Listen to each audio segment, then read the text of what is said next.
Hello students, मैंने अपने पिछले वीडियो में आपको भारत में राष्ट्रवाद के उदय के कारण के विषय में बताया था। आज हम दूसरा टॉपिक लेंगे, political associations in India before Congress, यानी अखिल भारतीय कांग्रेस की स्थापना के पूर्व जो राजनीतिक संगठन या राजनीतिक संस्थाएं जो भारत में विकसित हुई थी वो कौन कौन सी थीं।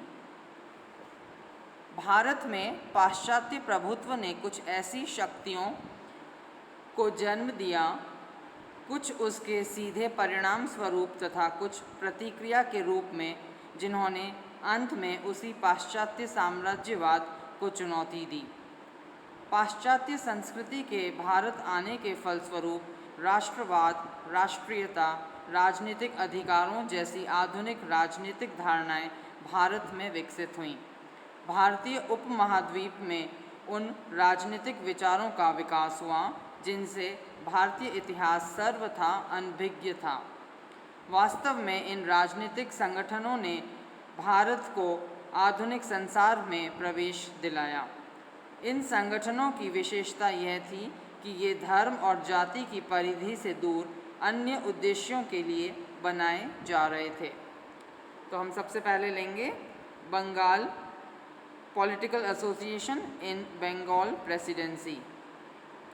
भारत में राजनीतिक आंदोलनों के प्रवर्तक राजा राम मोहन रॉय थे। वे पाश्चात्य विचारों से बहुत अधिक प्रभावित थे।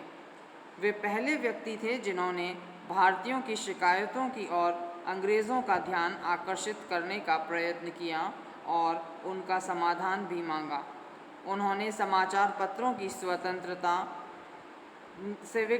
सिविल कोर्ट्स में भारतीयों की नियुक्ति तथा अन्य ऊंचे पदों आदि की मांग की।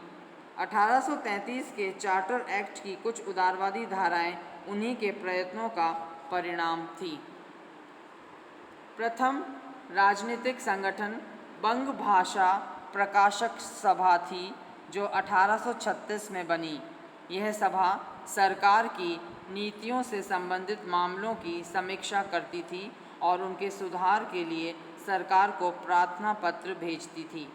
जुलाई 1838 में एक जमींदारी संगठन, जिसे लोग प्राय भूमिपतियों की सभा यानी लैंड होल्डर्स सोसाइटी भी कहते थे, बनाई गई ताकि जमींदारों के हितों की रक्षा की जा सके। 1843 के अप्रैल में एक अन्य राजनीतिक संगठन जिसका नाम बंगाल ब्रिटिश इंडिया सोसाइटी था, बनाई गई, जिसका उद्देश्य अंग्रेज़ों के अधीन भारत के लोगों की वास्तविक अवस्था के विषय में जानकारी प्राप्त करना और उसका विस्तार करना था।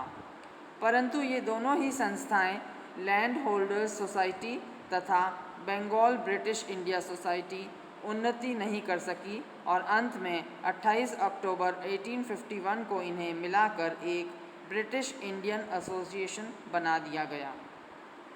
इस संस्था ने एक उदारवादी प्रयत्न अवश्य किया और 1853 में चार्टर के नवीनीकरण के समय ब्रिटिश पार्लियामेंट को एक प्रार्थना पत्र भेजा जिसमें लोकप्रिय प्रकार की विधानसभा, न्यायिक और दंडनायक कार्य अलग कर दिए जाने की, बड़े अधिकारियों के वेतन कम करने की, नमक, आबकारी व स्टाम्प कर आदि समाप्त कर दिए जाने की मांग की गई। यह संस्था एक राजनीतिक संस्था के रूप में 20वीं शताब्दी तक चलती रही, जब भारतीय राष्ट्रीय कांग्रेस ने इसे आच्छादित कर दिया। 1870 तक इंडियन सोसाइटी में परिवर्तन के संकेत मिलने लगे थे। 1875 के सितंबर में बाबू शिशिर कुमार घोष ने एक इंडियन लीग बनाई जिसका उद्देश्य लोगों में राष्ट्रवाद की भावना जगाना था और राजनीतिक शिक्षा को प्रोत्साहित करना था। 26 जुलाई 1876 को इंडिया लीग का स्थान इंडियन एसोसिएशन ने ले लिया। इसे आनंद मोहन बोस और सुरेंद्र नाथ बनर्जी ने स्थापित किया था। इस संस्था का उद्देश्य मध्यम वर्ग को ही नहीं अपितु सर्वसाधारण को इसमें जोड़ना था। शीघ्र ही इंडियन एसोसिएशन शिक्षित वर्ग के प्रतिनिधियों की मुख्य संस्था बन गई।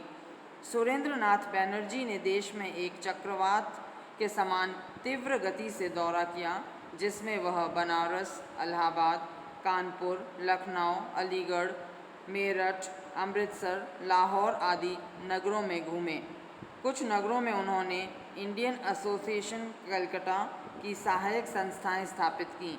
अगले वर्ष उन्होंने बम्बई और मद्रास प्रेसिडेंसीज का भ्रमण किया। दूसरी थी पॉलिटिकल इंस्टीट्यूशन इन बॉम्बे प्रेसिडेंसी। कलकत्ता की ब्रिटिश इंडिया एसोसिएशन के नमूने पर 26 अगस्त 1852 को बम्बई में भी एक बॉम्बे एसोसिएशन बनाया गया। इसका उद्देश्य सरकार को समय समय पर ज्ञापन देना था ताकि बुराइयों को दूर किया जा सके और जिन सरकारी नीतियों अथवा प्रस्तावित नियमों का वे हानिकारक समझते थे उनके विरुद्ध सरकार को सुझाव दे सके। उन्होंने भारतीयों की ऊंचे ऊंचे पदों पर नियुक्तियां न करने और अंग्रेज़ अधिकारियों को बड़े बड़े वेतन देने की भी निंदा की, परंतु यह बॉम्बे एसोसिएशन बहुत दिनों तक नहीं चल सका। 1885 में बॉम्बे प्रेसिडेंसी एसोसिएशन बनाई गई और जिसका श्रेय मेहता, तेलांग और तैयब जी, जो कि बम्बई के तीनों प्रमुख संप्रदायों से थे, को है। पूना में 1867 में पूना सार्वजनिक सभा बनाई गई, जिसका उद्देश्य सरकार और जनता के बीच एक सेतु के रूप में कार्य करना था। नेक्स्ट है political association in Madras presidency. Calcutta की ब्रिटिश इंडियन एसोसिएशन की शाखा के रूप में मद्रास स्थानीय एसोसिएशन बनाया गया। इसने भी अंग्रेज़ी संसद की 1853 के चार्टर से पूर्व एक ज्ञापन भेजा जो बॉम्बे और कलकत्ता एसोसिएशन के नमूने पर आधारित था, परंतु मद्रास एसोसिएशन को न तो जनता पर ही कुछ प्रभाव पड़ा और न ही शासक वर्ग पर, और 1857 के पश्चात यह इतिहास के पन्नों में खो गया। मई 1884 में मद्रास महाजन सभा अस्तित्व में आई, जिसका उद्देश्य स्थानीय संगठनों के कार्यों को समन्वित करना था। इसका एक सम्मेलन 29 दिसंबर 1884 से 2 जनवरी 1885 तक हुआ, जिसमें सभा ने विधान परिषदों के विस्तार की, इनमें इंडियन के प्रतिनिधित्व की व न्यायपालिका और राजस्व एकत्रित करने वाली संस्थाओं के पृथकीकरण की मांग की। नेक्स्ट है एक महान संगठित राष्ट्रीय राजनीतिक संस्था की ओर। यूँ तो समस्त भारत के लिए एक संयुक्त राजनीतिक संस्था का विचार तभी से पनप रहा था जब से ये प्रांतीय संस्थाएं बनी थीं, परंतु इनका अस्तित्व में आने में कई दशक बीत गए। 1878 में लाइसेंस कर लगाने व 1879 में सूती कपड़े पर आयात कर हटाने से समस्त भारत में स्थान स्थान पर विरोध प्रकट करने के लिए सभाएं हुई। इन सभी कारणों से स्थानीय संगठनों के नेता, जो अभी तक अधमने से थे, सम्मिलित और एकरत कार्यक्रम के लिए उद्यत हो गए। 1882 में एक राष्ट्रीय स्तर पर सभा बुलाने की योजना थी। कलकत्ता की इंडियन एसोसिएशन एक राष्ट्रीय सम्मेलन की बात सोच रही थी।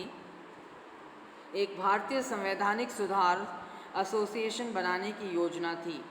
1883-84 में प्रेसिडेंसी नगरों में स्थानीय संगठन एकता स्थापित करने का प्रयत्न कर रहे थे। कलकत्ता में Indian association, British Indian association, राष्ट्रीय मुस्लिम एसोसिएशन और इंडियन यूनियन एक राष्ट्रीय कॉन्फ्रेंस बुलाने का प्रयत्न कर रहे थे। 1884 के नवंबर-दिसंबर में समस्त भारत में स्थान स्थान पर लॉर्ड रिपन के जाने पर स्वेच्छा से प्रदर्शन हुए।